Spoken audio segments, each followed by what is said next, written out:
An AI agent just spent an entire weekend moving through a company's servers, and it didn't have to steal a single password to do it. 17,000. That's the number of automated actions this autonomous agent executed across a production environment, literally from Friday evening to Sunday night. Now, this happened at Hugging Face, right? One of the absolute premier AI platforms out there. But the wildest part wasn't just that massive volume of actions. It's the fact that this agent moved laterally across their internal clusters with total ease. I mean, we're talking zero-day exploits required to bypass their identity systems.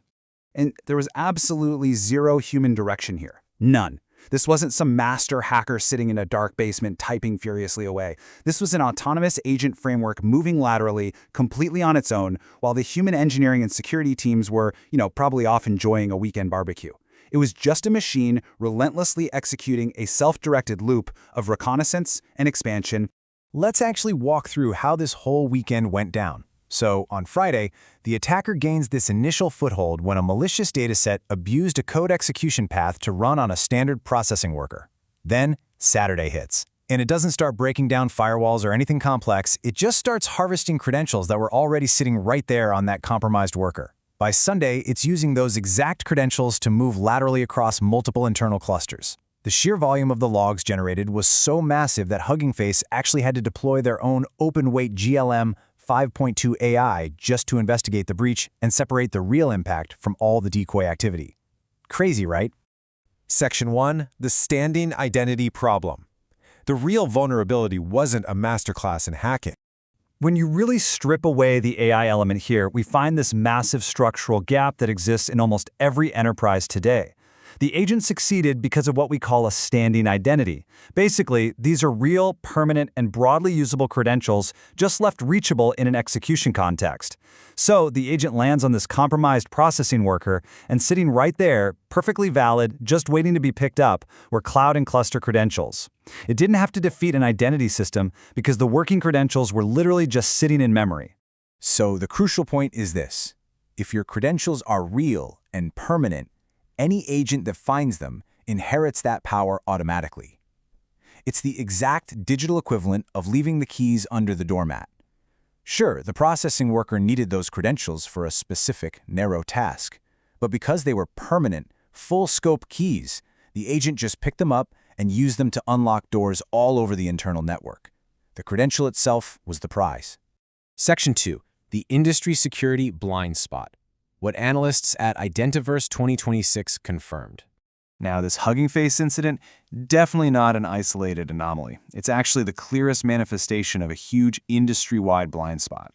Just listen to this quote from GitGuardian, presented at Identiverse 2026. They said, "Static, long-lived credentials are the attack surface that agents inherit and amplify." And they explicitly pointed out that traditional rotation programs only defer the root cause. Think about it for a second. If your policy rotates a real credential every 30 days, you're really just replacing a real, dangerous credential with another real, dangerous credential. The blast radius at the exact moment an agent compromises that machine, completely intact.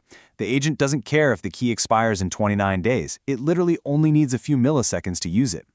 And this brilliantly illustrates the mandate laid out by the analyst firm Forrester, who draw a really hard line between impersonation and delegation. Impersonation is when an agent is given a real, broad human identity to borrow, which is exactly what was sitting on that Hugging Face worker. Delegation, on the other hand, is when an agent holds its own tightly scoped credential for a very specific task. Forrester states unequivocally that delegation, not impersonation, is the required design pattern going forward. What's genuinely fascinating here is that this isn't some brand new technical glitch. It's actually just a massive new scale for a structural flaw first identified almost 40 years ago. It's called the confused deputy problem, originally described way back in 1988.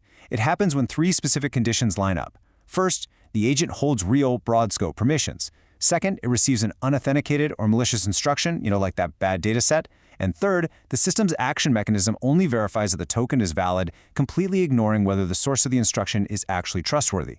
AI hasn't changed the fundamental structure of this attack. It has just accelerated the whole thing to machine speed. Section 3. Fixing the design layer, the Dev Fortress approach. Okay, let's dive into this. If the root cause is that real credentials are just sitting in the execution context, how do we fundamentally change the architecture to prevent what happened over that weekend? Well, the overarching mission is beautifully simple. Remove the prize from the execution layer. We have to ensure that credentials never exist as standing identities where an agent can just harvest them. By ensuring that access only resolves at the exact moment of authorized use, we stop a compromised agent from having a usable, permanent prize to carry laterally to other servers. Let's move to and see how this builds out in practice.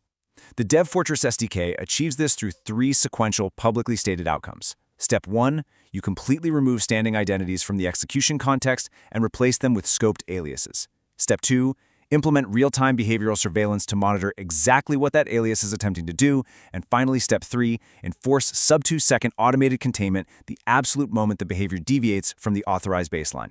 Section 4. Sub-2-second automated containment. Stopping lateral movement before it starts. Now, what's really interesting about this is the response time. It's the critical mechanic that makes the design layer actually function in the real world. Notice that absolute limit, 2 seconds. DevFortress containment happens in under 2 seconds, completely eliminating human-in-the-loop latency. Think back to the Hugging Face breach. That agent performed thousands of actions across a weekend. If your security relies on an alert hitting a human dashboard, waiting to be reviewed by an analyst, and then manually contained, you've already lost. AI operates in milliseconds, right? So containment must be fully automated and trigger in less than 2 seconds to sever the connection, long before the blast radius can expand. This fundamentally transforms your entire security posture. Under a traditional approach, your identity state is a standing identity. Containment relies on humans taking anywhere from minutes to hours, and your blast radius is the full, unmitigated scope of that real credential. But with the DevFortress approach, the identity state is a scoped alias. Containment speed is strictly under 2 seconds, and the blast radius is bounded exclusively to the specific task at hand. Keep in mind, this design layer doesn't replace your existing governance stack. It complements it by fundamentally bounding the blast radius at the exact moment of compromise. Which brings us to a rather uncomfortable question you really need to ask yourself today. Are your AI agents holding real, permanent credentials right now? Because if they are, you are literally leaving the keys under the doormat, just waiting for the right malicious instruction to come along and pick them up. Please do not let your AI hold a permanent identity. Head over to devfortress.net and grab the DevFortress Master Edition to secure your execution layer before your agents spend a weekend doing a job you never authorized.